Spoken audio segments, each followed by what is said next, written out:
उन्हाळ्याचा पारा 40च्या वर गेला तर त्याचा परिणाम फक्त आपल्या शरीरावर बाह्य भागावरच येतो असं नाही, शरीरातल्या आतील भागावर देखील त्याचे गंभीर दुष्परिणाम होऊ शकतात.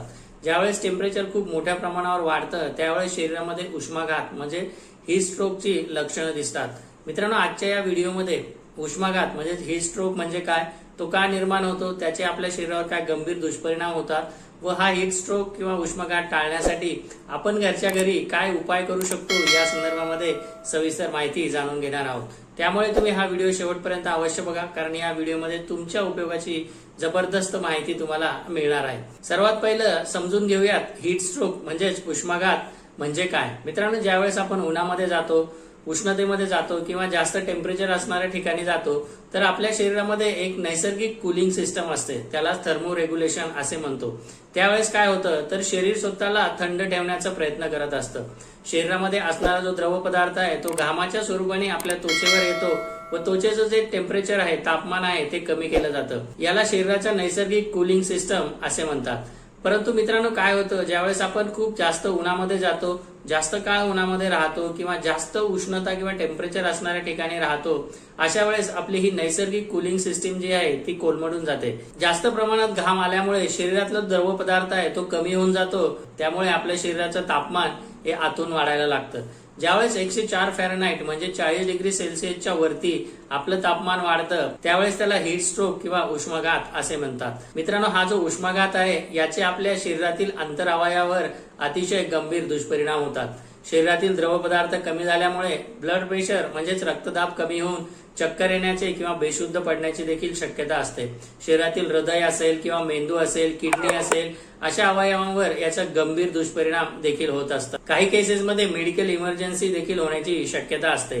काहींना पॅरालिसिसचा त्रास देखील होऊ शकतो. त्याचबरोबर शरीरात उष्णता वाढल्यामुळे मोठ्या प्रमाणावर ताप येण्याची शक्यता असते. अशाच काळामध्ये शरीरावर मोठ्या प्रमाणावर पुरळ येण्याची देखील शक्यता असते. मित्रांनो, हा निर्माण झालेला हीट स्ट्रोक कमी करण्यासाठी आपण काय उपाय केले पाहिजे ते देखील आता आपण जाणून घेऊयात.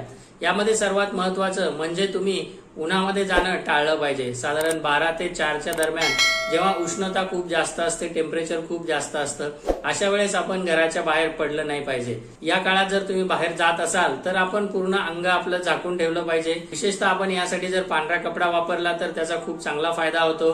पूर्ण डोकं आपलं झाकलं पाहिजे, शरीर देखील पूर्ण झाकून राहील याची आपण काळजी घेतली पाहिजे. तिसरा महत्वाचा भाग म्हणजे आपण आपलं शरीर रिहायड्रेट ठेवलं पाहिजे. म्हणजेच काय तर शरीरामध्ये पाण्याची कमतरता पडणार नाही यासाठी उन्हाळ्यामध्ये आपण सतत पाणी पित राहिलं पाहिजे.